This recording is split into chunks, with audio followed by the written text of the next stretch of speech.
Et ce soir, on aimerait vous parler de Jésus.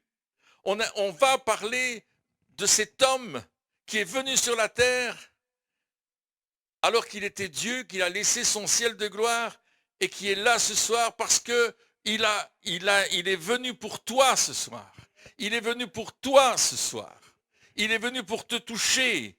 Et il y a une onction, une puissance ce soir qui va passer à travers les images et les ondes de cette radio et qui va toucher ta vie parce qu'il n'y a pas de distance pour Dieu. Quelqu'un m'a témoigné cette semaine que, alors que nous avions notre conférence il y a quelques jours, là, quand on a prié pour un épaule, on a dit, voilà, il y a un épaule qui est guéri.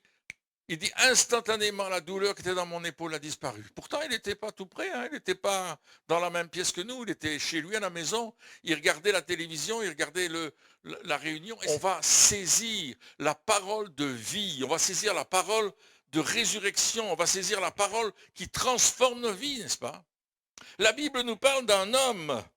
Il nous parle d'un homme dans Jean chapitre 5, verset 5. Jean 5, 5, c'est pas difficile, hein? L'évangile de Jean chapitre 5, verset 5. Là se trouvait un homme malade depuis 38 ans. Voilà un homme qui, la moitié de sa vie, est malade. 38 ans, c'est la moitié d'une vie, hein? Faites le double, n'est-ce pas? On a tout de suite 76, 76 ans, t'as une minute là, l'homme il est malade depuis 38 ans, la moitié de sa vie qu'il est malade. On ne nous dit pas l'âge qu'il a, mais on nous dit le nombre d'années qu'il est malade. Alors il est arrivé en fin de parcours, il a tout essayé. Cet homme, il est allé de docteur en docteur, il est allé de guérisseur en guérisseur, il est allé essayer de trouver une solution pour trouver comment sortir de sa maladie. Et puis on lui a dit, écoute, va-t'en dans cette ville-là, où Bethesda. Parce que c'est une ville où il y a une piscine. C'est près de Jérusalem, dans la ville de Jérusalem. Et dans cette piscine, eh bien, parfois l'eau est agitée par un ange. Et le premier qui va dans la piscine, il est guéri. Ça s'appelle, Bethesda, ça veut dire maison de miséricorde. Moi, je trouve que ce n'est pas très miséricordieux, parce qu'il n'y en a qu'un qui est guéri. Or, il est dit dans ce texte qu'il y avait une multitude de malades qui étaient là. Une multitude de malades qui étaient en dessous du portique. Regardez le verset 3. Sous ce portique étaient couchés en grand nombre. Il n'a pas dit en petit nombre. En grand nombre. Ça veut dire quoi, grand nombre? J'ai été voir au dictionnaire. Hein. Ça veut dire beaucoup. Ça veut dire même, comme dirait un petit enfant, très beaucoup, papa. Des malades, des aveugles, des boiteux, des paralytiques, qui attendaient le mouvement de l'eau. Ils attendent quelque chose. Et ils sont tous là, ils sont tous agglutinés autour de la piscine. Et quand ils voient que l'eau bouge un petit peu, là, ils sont sur les starting blocks, prêts à courir pour aller se jeter dans l'eau de la piscine. Et lui, il dit, moi je veux y aller chaque fois, mais j'ai personne. Parce que Jésus voulait lui poser la question qui tue. Veux-tu être guéri? Le monsieur, il est là depuis 38 ans malade, et on lui pose la question, est-ce que tu veux être guéri? Vous savez, il y a des gens qui ne veulent pas être guéris. Hein? Il y a des gens qui se plaisent dans leur maladie, c'est leur maladie, c'est leur problème, c'est leur paralysie, c'est leur AVC, c'est leur diabète. Ça leur appartient, mais tant que ça vous appartient, vous n'en serez pas débarrassé, parce que c'est le vôtre. Mais Jésus a dit, moi j'ai pris vos maladies en mon corps sur le bois. Jésus, à la croix, a pris les maladies, les infirmités, les démons de maladie. Il les a vaincus à la croix. Dites Amen. Wouh! Et là, il vient près de cet homme-là. Cet homme qui est couché sur cette natte, sur ce lit. 38 ans malade. 38 ans qu'il a essayé avec toutes sortes de médecins. Et le résultat, c'est négatif. Vous êtes incurable. Est-ce que vous avez entendu ce mot peut-être dit à quelqu'un, à un de vos amis, à un de vos parents, maladie incurable ou maladie orpheline? Il n'y en a qu'une et c'est vous qui l'avez. Oh, ça tombe sur toi justement. Oh, j'ai une maladie orpheline. Mais moi, je vais vous dire que on n'en a pas besoin de la maladie. On ne veut pas la maladie. Est-ce que vous voulez la maladie? Vous voulez rester malade? Vous voulez rester toute votre vie bloqué avec des médicaments et toutes sortes de choses? 38 ans malade? Cet homme n'a pas de solution. Mais aujourd'hui, j'aimerais vous apporter une solution. Et cette solution, c'est Jésus. Cette solution, c'est l'amour de Dieu. Cette solution, c'est ce que Jésus a accompli à la croix de Golgotha pour vous. Alléluia. Oh, j'aimerais vous raconter une histoire. Vous aimez les histoires? Il y a une dame qui va dans une grosse campagne d'évangélisation. Elle est aveugle. Aveugle de chez aveugle. Médecin, on dit jamais vous retrouvez la vue. Jamais, jamais, au grand jamais. Sa famille dit jamais. Mais elle voulait à la campagne, elle voulait aller sous la tente, sous la campagne d'évangélisation. Et là, le prédicateur prie pour elle, bam, elle retrouve la vue. Waouh! Elle rentre à la maison et elle se met devant la télévision et la famille est dans la pièce et ils n'y croyaient pas. Ils doutaient qu'elle avait retrouvé la vue. Ils se disaient, ça ne va pas fonctionner. Et tout d'un coup, il y a un monsieur qui parle à la télévision qu'elle avait entendu longtemps dans des émissions. Et puis, tout d'un coup, elle dit, bah, c'est comme ça qu'il est, celui-là. Il est vraiment pas beau. Et les parents disent, mais tu vois vraiment? Elle dit, oui, je vois. Alors, elle est allée chez l'ophtalmologue. L'ophtalmologue, c'était une dame. Elle l'examine et elle n'y croit pas. Elle dit, non, vous êtes toujours aveugle. La dame, elle dit, non, je vois. Elle dit, alors si vous voyez, dites-moi comment je suis habillé. Alors elle lui dit, vous êtes en pied de chaussettes devant la fenêtre et vous êtes en train de regarder ce qui se passe dehors. Et vos chaussettes à telle couleur et vos chaussettes sont de telle fabrication. Il dit, vous voyez? Oui, je vois. Regardez par la fenêtre. Regarde par la fenêtre. Il dit, qu'est-ce que vous voyez? Il dit, mais je vois, il y a un monsieur dans la rue qui a son sac de provisions et qui rentre chez lui. Il est en train de monter les marches qui rentrent à la maison. Il dit, vous voyez? 15 ophtalmologues sont venus l'examiner. Et à la fin de l'examen, ils ont dit, elle n'est pas guérie. Et la femme, elle voyait. Il dit, c'est impossible. C'est impossible. Elle ne peut pas être guérie. Il dit, c'est pas possible. On connaît un monsieur, Christine et moi. Il habite dans les Flandres, il s'appelle Hugo. Il avait 5 cancers. Et notamment un cancer dans la bouche. Et le médecin a dit, monsieur Hugo, vous en avez encore pour 3 mois à vivre.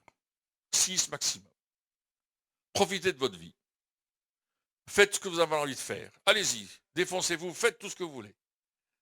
Ah, mais Hugo, lui, il priait, il dit, Seigneur, moi je veux ma guérison. Et on priait pour lui, et le pasteur priait pour lui dans son église. Et puis il entend parler qu'en Hollande, lui il habite dans le nord de la Belgique, en Hollande, il y a quelqu'un qui prie pour les malades, une femme. Une femme qui elle-même a été guérie de 5 cancers en phase terminale. Et qui est complètement guérie depuis toutes ces années. Et c'était tellement fort que quand elle est revenue d'avoir été aux États-Unis, où elle a reçu sa guérison dans une réunion de Catherine Kuhlman, lorsqu'elle est revenue, la télévision hollandaise était là pour la filmer parce qu'elle a rendu témoignage publiquement de sa guérison. Alors lui, il entend ça, il va trouver la dame, il va assister à sa réunion, et la dame donne une parole de connaissance. Et elle dit, aujourd'hui, les difficultés sexuelles, d'avoir des rapports sexuels avec votre épouse, vous êtes guéri. Et lui, c'était un de ses problèmes dus au cancer. Il rentre à la maison, et qu'est-ce que vous croyez qu'il a fait avec sa femme? Ils ont eu des relations normales entre mari et femme, mariés. Et sa femme a dit, mais ça fait maintenant plus de 6 mois que tu ne m'as plus touché. Il dit, écoute, elle a dit ça, et j'ai reçu une guérison. Waouh! La foi a commencé à naître dans son cœur. J'aimerais ce soir que la foi commence à naître dans votre cœur. Et vous pouvez dire, avec Dieu, tout est possible.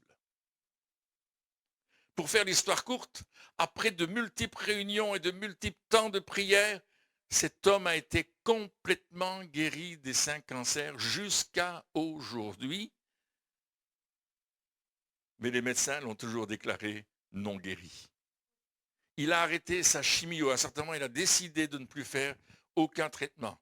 À un certain moment, il a choisi de dire « Je crois Dieu » pour une guérison totale. Et il est guéri, il est en pleine forme, il vient d'écrire un livre qui est malheureusement en néerlandais et en anglais, mais j'aimerais l'avoir un jour venir parmi nous pour témoigner de sa guérison. Voyez-vous, cet homme, 38 ans malade et sans espoir. Veux-tu être guéri? Oui, je veux être guéri, oui. Seigneur, je n'ai personne, verset 7 du chapitre 5, pour me jeter dans la piscine quand l'eau est agitée et pendant que j'y vais, un autre descend avant moi. Il n'y a aucune solidarité, il n'y a personne. Je n'ai personne pour m'aider. Personne qui va me dire, il y a une solution. Nous avons la solution pour la guérison des maladies. Nous avons la solution pour la guérison des infirmités. Nous avons la solution pour que les vies changent. Nous avons la solution. Mes amis, nous sommes responsables des gens qui sont autour de nous. Jésus ne va pas lui imposer les mains. Jésus ne va pas lui mettre de l'huile sur la tête. Jésus ne va pas le secouer de gauche et de droite. Il va dire, lève-toi, lui dit Jésus, prends ton lit et marche. Un ordre de Jésus, une parole de Dieu. Est-ce que vous croyez la parole de Dieu? La parole de Dieu est vivante et efficace. Dieu, quand il nous parle, waouh, il crée. Et il nous a donné ce pouvoir à nous aussi de créer par nos paroles. Wow! Gloire à Dieu, il faut qu'on change notre manière de penser. Sortons des ornières de la vieille manière de penser chrétienne de notre région. Lève-toi, lui dit Jésus, prends ton lit et marche. Et cet homme va se lever, il va prendre son lit. Et tous les autres ils ne savent même pas qu'il est là. Ils l'ont laissé de côté. Et cet homme que tout le monde connaît pour être malade depuis 38 ans se lève. Parce que tous les ans, il fêtait son anniversaire de maladie. Hein? Les gens voulaient lui dire, bon anniversaire, t'es malade depuis 38 ans, bientôt 39, n'est-ce pas? Hein? Vous savez? Et puis lui, il se lève, il prend son lit et il s'en va. Waouh, tout le monde le connaît. Tout le monde sait qui il est. Tout le monde sait comment il est. Et on l'arrête. Comment t'es été guéri? Mais c'est le jour du Shabbat. C'est le jour du repos. Comment est-ce que c'est possible que tu sois guéri? Attends là, moi je me serais réjoui. Je me serais dit, gloire à Dieu. Lui qui était malade depuis 38 ans, aujourd'hui il est guéri. Alléluia. Mais non, ils ne veulent pas ça. Mais Jésus, lui, va le rechercher et il le trouve dans le temple. Et Jésus va lui poser la question, va lui dire plutôt, tu as été guéri, mais ne pêche plus de peur qu'il t'arrive quelque chose de pire. On ne sait pas ce qu'il a pu vivre. On ne sait pas ce qu'il a pu recevoir. On ne sait pas ce qu'il a fait. Mais il est clair que cette parole de Jésus nous dit, fais attention à ta manière de vivre. Parce que parfois le péché nous conduit dans la maladie. Et il semble que pour le cas de cet homme, c'était le cas. Parce que Jésus lui a dit, ne pêche plus de peur qu'il ne t'arrive quelque chose de pire. Wow. Ensuite, on a Luc, au chapitre 13. Et là, il y a une autre personne dans ce chapitre 13 de Luc. C'est une dame. Et la Bible dit au verset 11 de ce chapitre 13, j'espère que vous avez votre Bible à la maison, parce qu'il faut suivre dans la parole de Dieu. Parce que la parole de Dieu est vivante. Et quand vous la lisez, elle touche vos cœurs. Vous notez les versets, relisez-les. Il y avait là une femme possédée d'un esprit qui la rendait infirme depuis 18 ans. Et elle était courbée et ne pouvait pas se redresser. Voilà que cette femme est là depuis 18 ans. L'autre c'était 38 ans, il y a 20 ans de moins, 18 ans. Et la Bible nous dit clairement, une femme possédée d'un esprit qui la rendait infirme. Une puissance diabolique a rendu cette femme infirme. On ne sait pas d'où elle venait, cette puissance. La Bible ne nous dit pas si c'était parce qu'elle avait été voir les sorciers ou les sorcières ou parce qu'elle avait hérité ça de sa famille. La Bible ne dit rien de tout ça. Mais n'empêche qu'elle dit qu'elle était courbée et ne pouvait pas se redresser. Et vous savez, Jésus va lui parler à elle aussi, comme il a parlé à l'homme qui était par terre, l'homme de 38 ans malade, qui était maintenant guéri. Jésus lui adressa, verset 12, la parole et lui dit, femme, tu es délivrée de ton infirmité. Oh, alléluia.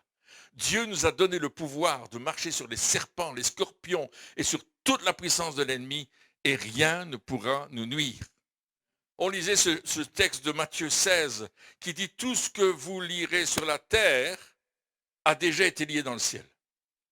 Parce que la Bible dit dans Colossiens chapitre 3, que Jésus a vaincu les dominations et les autorités en triomphant d'elles par la croix, versets 14 et 15. La parole de Dieu nous enseigne que nous sommes des plus que vainqueurs en Jésus. Alléluia! Ça doit nous faire bondir, mes amis. Alléluia! Jésus lui adressa la parole et dit, femme, tu es délivrée de ton infirmité. Il a chassé le démon. Il lui imposa les mains et à l'instant, elle se redressa et glorifia Dieu. Il ne s'est pas arrêté en disant, t'es délivré, vas-y. Non, non. Il a été jusqu'au bout de délivrer cette femme. Et là encore, on lui a reproché de l'avoir guérie. Mais Jésus est clair. Il dit, ne fallait-il pas, au verset 16, et cette femme qui est une fille d'Abraham et que Satan tenait liée depuis 18 ans, ne fallait-il pas la délivrer de cette chaîne le jour du Shabbat? Il dit, il n'y a pas de jour pour les guérisons. Ce n'est pas le vendredi soir ou le dimanche matin, ou même le mercredi. Il n'y a pas de jour, il n'y a pas d'heure. Mais il faut aller là où Jésus se trouve. La guérison, elle est dans la présence de Jésus. Et là, dans la présence de Jésus qui est là. Et vous savez, cet homme qui était malade depuis 38 ans, il a été touché par Jésus. Parce que Jésus s'est approché de lui. Et tout de suite, la conversation a commencé, le cœur à cœur a commencé. Nous avons besoin d'un cœur à cœur avec Jésus. Nous avons besoin d'une relation avec lui. Tu as besoin d'une relation avec lui. Parfois, il y a des personnes qui viennent juste chercher leur guérison. Mais ils ne vont pas garder Jésus dans leur cœur. Il y a des gens qui viennent pour leur guérison, mais pas pour Jésus. Viens pour Jésus. Viens pour lui. Parce qu'il va te délivrer de ton infirmité. Et là, on voit que c'était un démon. Je me souviens de cette femme qui était venue me voir, c'était dans le sud de la France ou dans ces coins-là, là-bas. Et puis, on priait pour les gens, il y avait toute une ligne et je priais pour les gens. Et voilà que la femme arrive devant moi. Et comme je dis, je la regarde et au moment où je la regarde, il y a un démon qui se manifeste. Son visage se déforme, ses yeux lancent des flammes et la femme, sa bouche se déforme. Vous savez, c'est impressionnant. Mais je savais que c'était un démon. Alors j'ai dit, ma sœur, je t'aime. Tu es une enfant de Dieu, je t'aime. Elle m'a dit, oui, merci. Mais le démon, il ne m'aimait pas. Il faisait tout le temps des grimaces, tout le temps. Et je dis, est-ce que tu veux renoncer à la puissance qui est en toi? Elle me dit, oui. Vas-y, fais-le. Je renonce à cette puissance, à tout ce que je lui ai donné comme droit dans ma vie. Et quand elle a eu fini de prier, je dis, maintenant, au nom de Jésus, sors. Et il est sorti par les yeux. Instantanément, cette femme a été guérie de sa maladie. Terminé, fini. On était au Canada dans une église anglophone. Et puis il y a une dame qui s'avance, c'était une dame qui venait de la Syrie ou de l'Iran ou de l'Irak, je ne sais pas. Et au moment où on prie pour elle, le démon se manifeste. Elle se plie en deux. Elle commence à hurler, elle commence à crier. Et c'est vraiment difficile. Et puis je demande à deux sœurs qui sont là, deux sœurs aînées de l'église, nous sommes, de prendre cette femme et d'aller la délivrer à l'extérieur.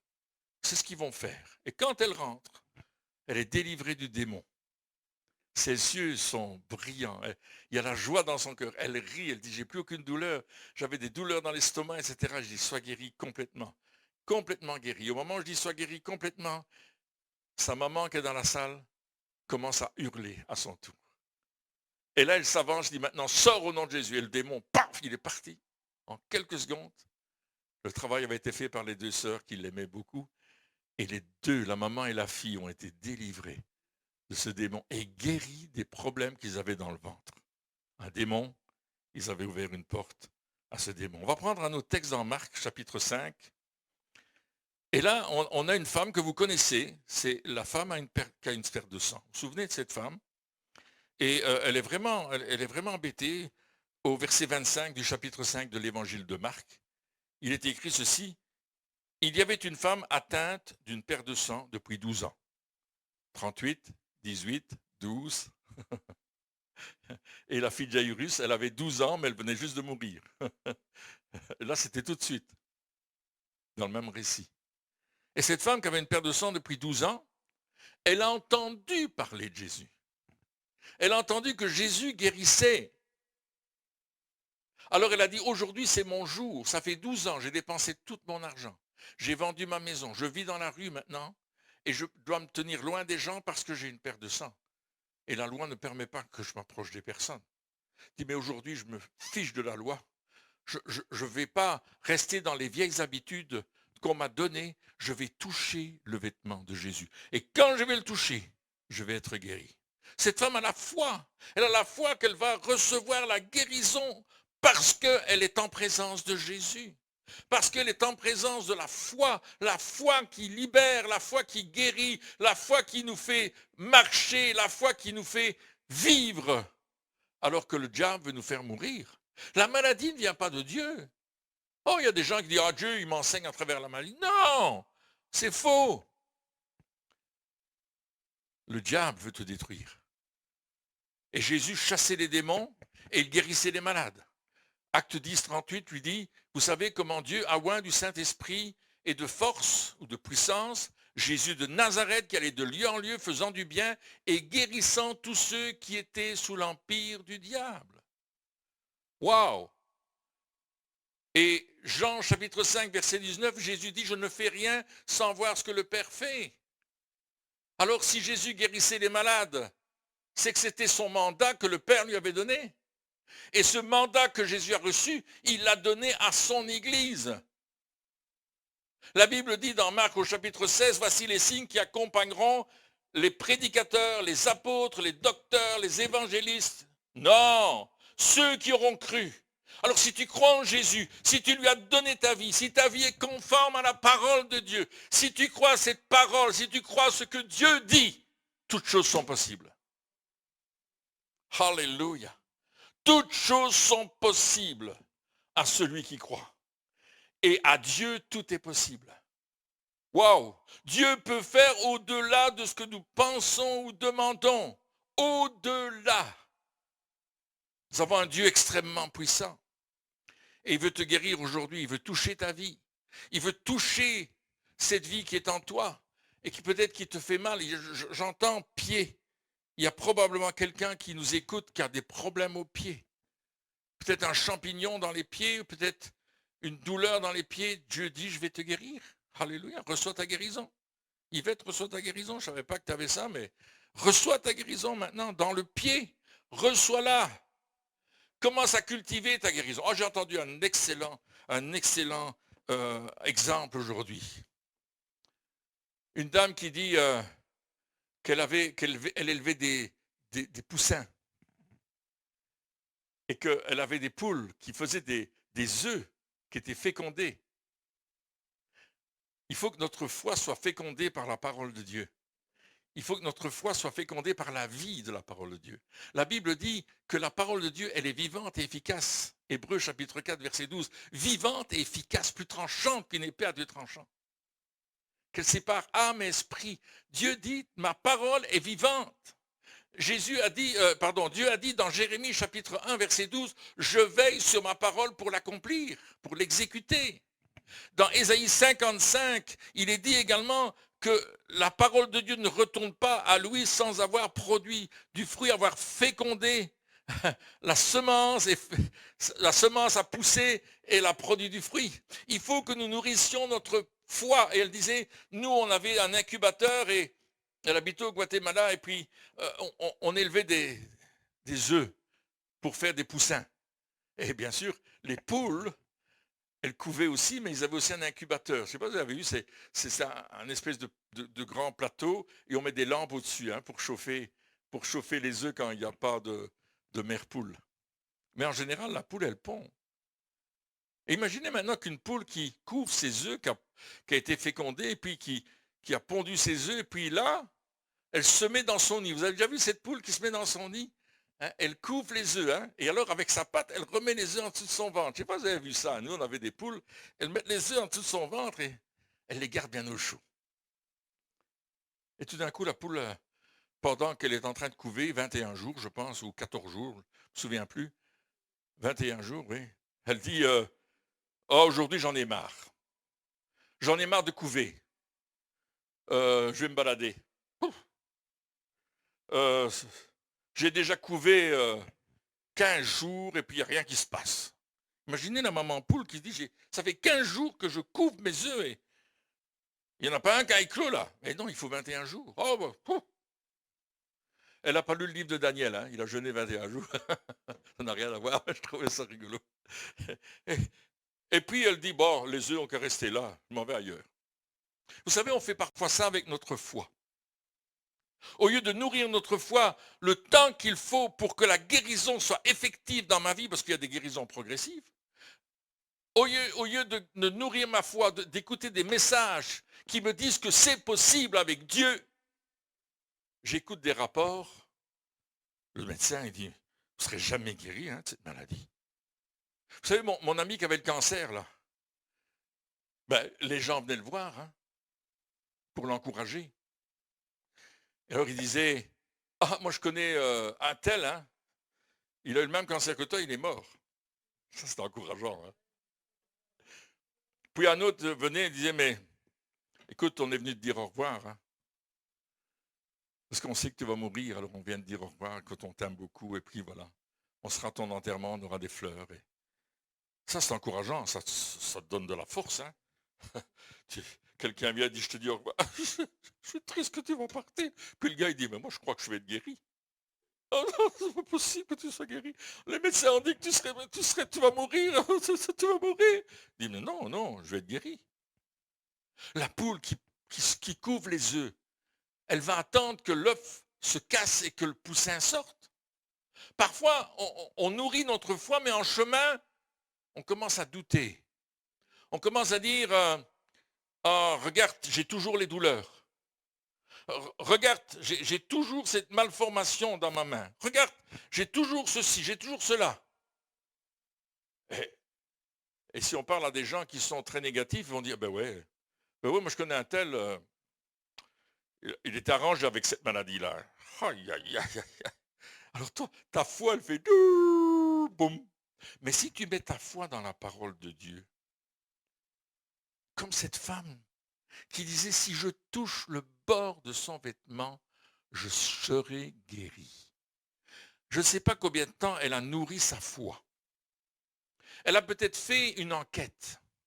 Elle a posé des questions à des tas de gens qu'elle connaissait malades, parce que les malades, ils se connaissent. Ils vont à l'hôpital et ils rencontrent d'autres malades et ils parlent. Je lisais le témoignage d'une amie qui disait, à l'hôpital, j'évangélise, je parle de Jésus, et je parle que Dieu il peut guérir. Il dit, oui, mais la dame qui était là, elle était tellement négative que je lui ai parlé de l'amour de Dieu. C'est passé dans la région de Charleroi. Je lui ai parlé de l'amour de Dieu. J'ai dit que Dieu pouvait la guérir. Oui, mais vous ne comprenez pas, j'ai un cancer. L'autre a dit, mais moi aussi j'en ai un. Mais la différence entre vous et moi, c'est que moi je crois que Dieu va me guérir. Et qu'il m'a déjà guéri. Oh, vous croyez? C'est vrai? Oui, parce que la parole le dit. Cette femme avait une paire de sang, elle dit, si je touche le bord de son manteau. Nous étions au Québec et c'était une réunion de guérison, un dimanche matin. L'église était pleine. Et Christine et moi, on a parlé, et puis à un certain moment, j'ai fait l'appel pour les gens qui voulaient être guéris. Et j'en ai vu plein s'avancer. On s'est dit, waouh, il y en a ici, des gens qui ont besoin d'être guéris. Et on a commencé à prier. Christine priait à droite, moi je priais à gauche parce qu'il y avait trop de monde. Et les gens étaient guéris au fur et à mesure qu'on avançait. Vous savez, c'est comme quand on coupe l'herbe, vous voyez que ça se dégage. Et tout d'un coup, je suis tombé sur une femme qui était dans une chaise à roulettes. Et j'étais étonné parce que je ne l'avais pas vue. Et je lui ai dit, madame, voulez-vous être guérie? Elle me dit oui. J'ai pris ses mains, levez-vous et marchez. J'ai rien su faire d'autre que ça. Elle avait écouté le message, elle avait vu les gens guéris, elle s'est levée. Elle a fait le tour de la salle, elle est montée sur l'estrade, elle est descendue. Quelqu'un voulait lui donner la main pour qu'elle monte les escaliers, il y avait 4 ou 5 marches, ou 3, 4 marches, je ne me souviens plus. Elle dit non, non, non, je vais le faire toute seule. Et puis il a donné son témoignage. Le pasteur lui a posé la question, qu'est-ce qui vous est arrivé? Elle dit, je suis tombée il y a 1 an et demi dans l'escalier, c'est une dame qui avait 80 ans, je pense en tout cas, et je me suis cassé des vertèbres dans le dos. Et je ne pouvais plus rester debout plus d'1 minute ou 2 minutes. Ça me faisait tellement mal. Mais j'ai appris qu'il y avait une réunion de guérison chez vous. Et j'ai dit à mon mari, on va y aller, on va se lever de bonne heure, on va rouler 1 heure et demie dans la circulation pour aller à cette réunion-là et je vais recevoir ma guérison. Elle avait la foi qu'elle allait recevoir sa guérison. Elle dit, moi aussi j'ai la foi que je vais recevoir ma guérison. Gloire à Dieu. Crois-le maintenant. Ne le crois pas quand tu seras mort. Oui, je serai guéri quand je serai mort. Non, c'est vrai. Mais moi, je veux que tu sois guéri aujourd'hui. Je veux que tu reçoives cette guérison que Dieu a prévue pour toi. Il avait prévu la guérison pour l'homme qui était 38 ans malade. Je ne sais pas combien d'années tu es malade, combien d'années tu souffres, combien d'années tu as ces douleurs. Mais Dieu dit, prends ton lit, lève-toi, fais quelque chose que tu n'as jamais fait et qui est peut-être contraire à ce que le protocole qu'on t'a dit de faire. Mais parce que tu as foi en Jésus, parce que ta foi est forte, basée sur la parole de Dieu, lève-toi et fais quelque chose. Prends ton lit et rentre chez toi. C'est ce que l'homme a fait. Il s'est levé, il a pris son lit, il est rentré chez lui. Fais comme cette femme que Jésus a rencontrée dans la synagogue et qui était courbée en deux. Reçois ta guérison. Que tout esprit mauvais quitte ta vie maintenant. Et au nom de Jésus, je t'impose les mains maintenant. Redresse-toi. Elle a dû se redresser. Toute sa vie, pendant 18 ans, elle a vécu courbée comme ça. Et là, sous l'impulsion de l'ordre de Jésus, elle s'est redressée. Fais comme cette femme à la perte de sang, qui a décidé de toucher le vêtement de Jésus. Vous savez, les 3 personnes, on voit une gradation. Le premier homme, lui, il est fataliste. C'est comme ça. Il n'y a pas d'autre solution. Je vais essayer Bethesda. Peut-être que je pourrais aller dans l'eau. Mais depuis qu'il est là, il n'y arrive pas. La femme courbée, ça fait 18 ans qu'elle va probablement à la synagogue. Peut-être qu'on a vu sa maladie devenir de plus en plus grave, hein, parce qu'on n'est pas courbé d'un coup, on va se courber petit à petit. C'est une maladie qui existe. Il y a des gens qui sont courbés comme ça. J'ai parlé un jour avec un physicien, un docteur, il me disait c'est une maladie. Il m'a donné le nom, je n'ai pas retenu. C'est trop compliqué. Mais la femme s'est redressée. Elle a cru la parole de Jésus. L'homme, il a cru la parole de Jésus. La femme à la perte de sang, elle a cru que Jésus allait la guérir. Aujourd'hui, c'est ta foi qui va agir. Dieu est en train d'activer ta foi. Il veut te faire activer ta foi. Lis des passages, des témoignages de guérison si tu es malade depuis longtemps. Commence à lire ces choses et commence à proclamer dans ta vie, comme cette femme, si je touche le bord de son vêtement, je serai guéri. Je vais être guéri. Je vais m'avancer. Maintenant, je vais faire quelque chose. Elle a agi sur sa foi. Elle a agi sur sa décision. Elle a décidé de croire que Dieu allait la guérir alors que tous les médecins qu'elle avait vus n'avaient rien pu faire. Alléluia. Mais là, par la grâce de Dieu, par la puissance du sang de Jésus, elle a reçu la guérison. Jésus, quand il est mort sur la croix, non seulement il nous apporte le salut, mais la Bible nous dit qu'il nous apporte la rédemption. Il est le Rédempteur.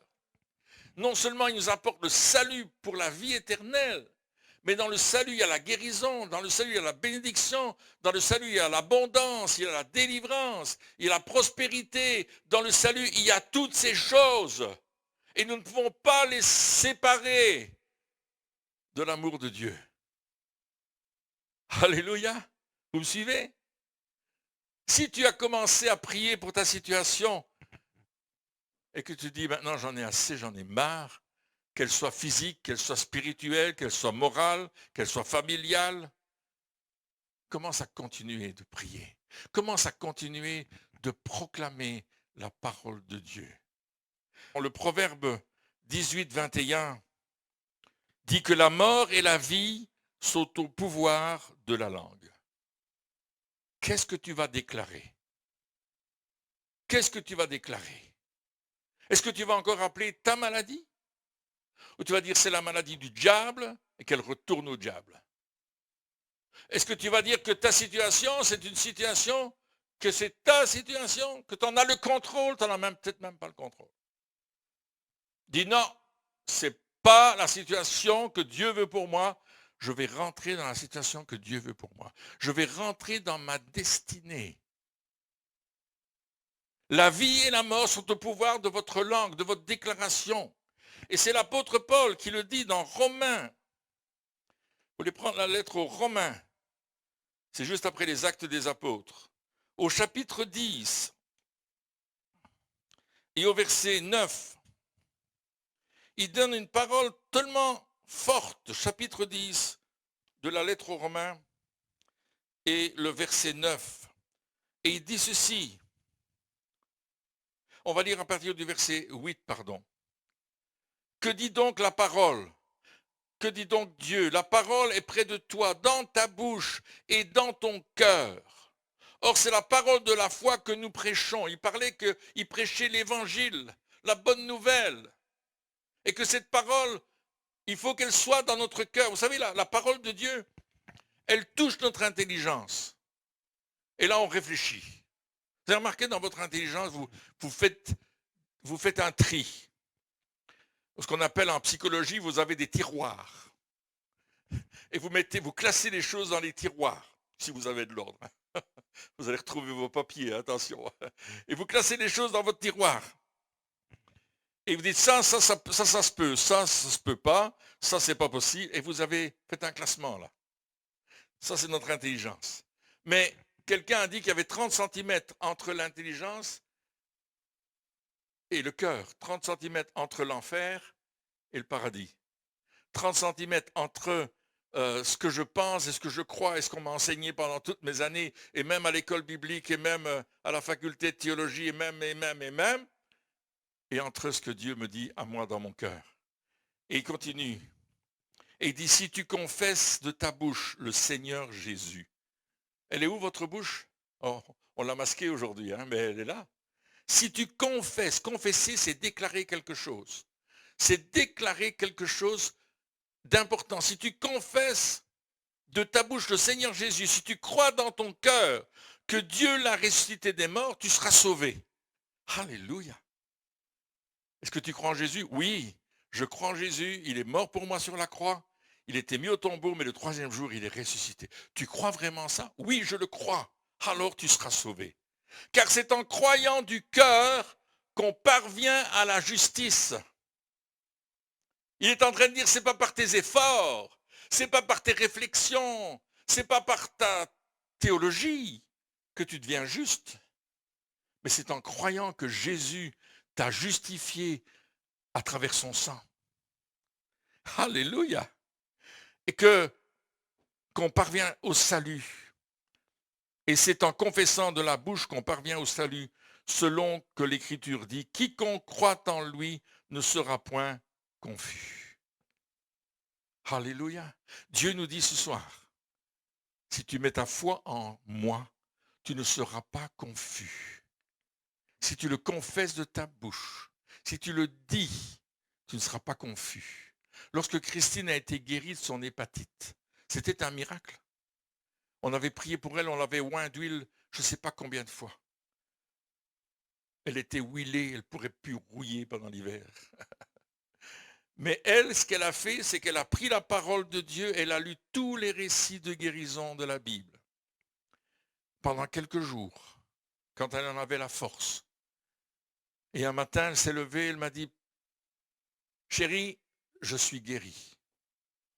Elle n'avait pas été se voir dans la glace, elle n'avait pas tâté son foie pour voir s'il avait des symptômes, elle avait déclaré, chérie, il m'a dit à moi, chérie, je suis guérie. Et moi j'ai dit, chérie, je le crois. Chérie, je le confesse avec toi. Et je le confesse tellement que je vais te faire un café dur comme du roc et je vais te faire une tartine de choco, mais plein de choco. Parce qu'elle ne supportait plus ni le café, ni le choco. Vous ne pouvez même pas le voir, même pas le sentir. Mais ce matin-là, elle est descendue en peignoir. Elle s'est assise à la table, j'avais préparé le déjeuner, déjà j'étais levé depuis de bonne heure. Elle a mangé, elle a bu, elle était complètement guérie. Je suis allé chez le médecin quelques jours plus tard. Je pense qu'il y avait un vaccin à faire chez Mélodie, ou je ne sais pas trop, je ne me souviens plus. Et j'ai dit à la doctoresse, j'ai dit, écoute, Christine est guérie de son hépatite. Et puis elle m'a dit, non, non, ça va revenir. J'ai dit, au nom de Jésus, je refuse cette parole, ça ne reviendra pas. Et ça n'est jamais revenu. Et je ne l'ai pas dit en sortant dans le couloir, hein. Je l'ai dit à la dame. Je dis, je confesse, oui, merci d'avoir aidé Christine, merci de lui avoir donné un coup de main, c'est super gentil d'avoir travaillé, d'avoir donné des médocs pour ça. Mais aujourd'hui, je confesse qu'elle est guérie et qu'elle ne sera plus jamais malade. Waouh! Confesse de ta bouche. Ce soir, tu es face à un choix, peut-être. Tu es comme l'homme qui a 38 ans avec une maladie. Tu as mal partout, ça, tout le temps, ça revient toujours. Tu fais confiance en Dieu, mais pas toujours. Des fois, tu confesses quelque chose d'autre. Quelquefois, tu confesses, je suis malade. Commence à confesser, je suis guéri. Commence à confesser, ça va bien. Commence à dire, tout va bien dans mon corps. Oui, mais je t'ai vu, tu boitais, j'ai vu que tu étais malade. Tout va bien dans mon corps. Commence à changer ta manière de dire. J'ai presque fini maintenant. Et il y a des paroles de connaissance qui vont venir. Parce que Dieu va faire des signes, des prodiges et des miracles ce soir. Là où tu te trouves. Je vois qu'il y a quelqu'un qui a un problème au doigt, peut-être un doigt, ce qu'on appelle un doigt revolver, là, qui ne revient pas. Dieu est en train de te toucher maintenant. Moi, j'ai cette vision-là devant mes yeux. J'avais eu un problème dans le dos qui m'empêchait de marcher sur mes jambes. Alors j'ai appelé le docteur, c'est la première chose que j'ai faite, et j'ai appelé ma femme qui a prié pour moi. Le docteur est venu tout de suite, c'est 5 heures du matin. Elle m'a fait 2 piqûres. Moi, je voulais me lever à 5 heures, puis je ne pouvais plus marcher. Je tombais. Bon.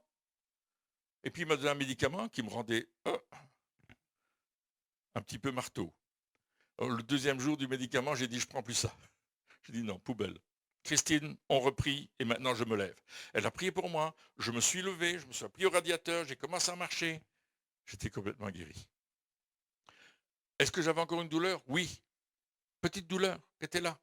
Est-ce que je boitais un petit peu? Oui, je boitais un petit peu. Mais ça s'est passé le lundi, et le dimanche, j'étais à la réunion à l'église. J'étais là, je marchais, puis quelqu'un m'a dit, oh, je vois que tu boites. On va t'imposer les mains pour te guérir. Je dis, je suis guéri. Pas besoin de l'imposition des mains. C'est gentil. Merci de l'avoir proposé, mais je suis guéri et c'est terminé. Je ne reviens pas en arrière.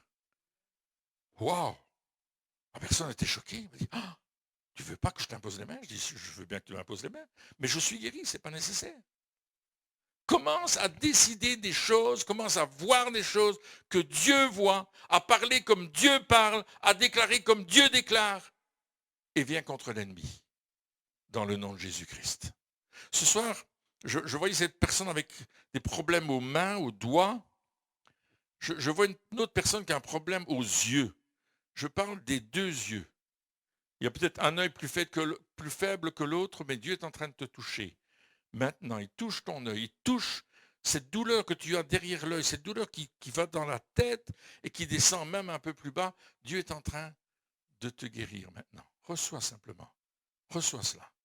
Reçois. Ferme tes yeux, ouvre-les, ferme tes yeux, ouvre-les. Fais quelque chose que tu ne savais pas faire avec tes yeux.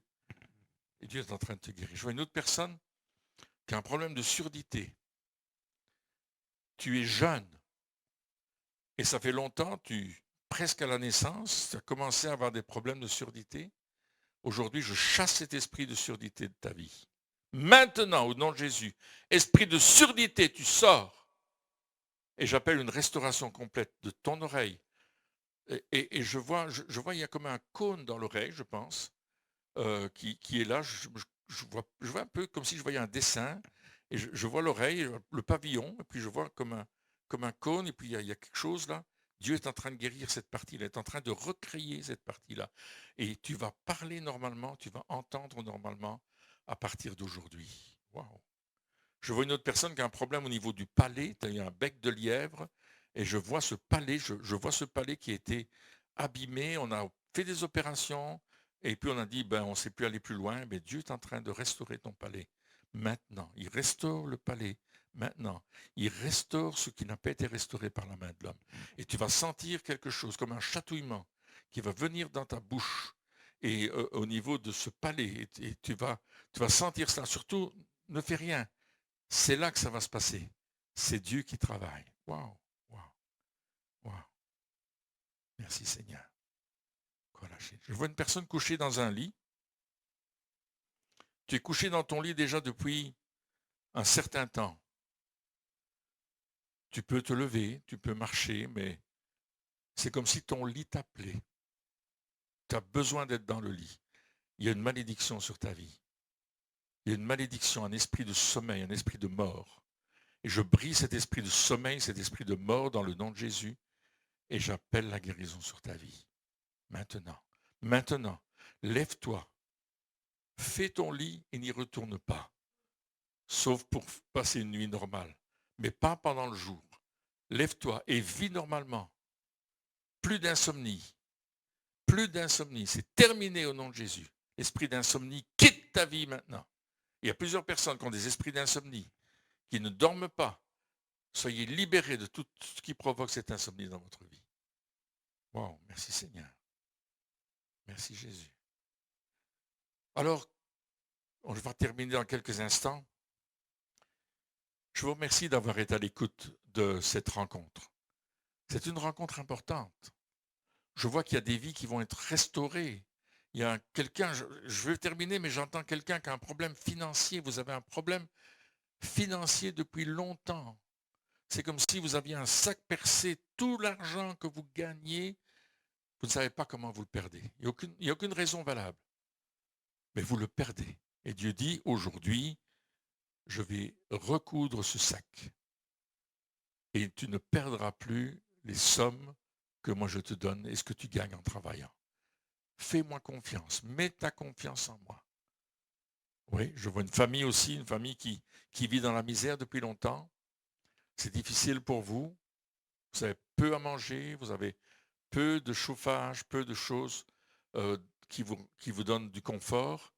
Et Dieu dit, mets ta confiance en moi et je vais agir dans ta vie. Mais sois confiant, sois fidèle, sois juste avec moi, dit le Seigneur. Waouh! Merci Seigneur. Alors on arrive à la fin de cette réunion et c'est toujours un moment spécial, n'est-ce pas? Je sais que vous avez été touchés à la maison et puis nous avons un numéro de compte qui va venir sur l'écran pour le ministère Apollos. Je vous invite à faire une offrande d'amour.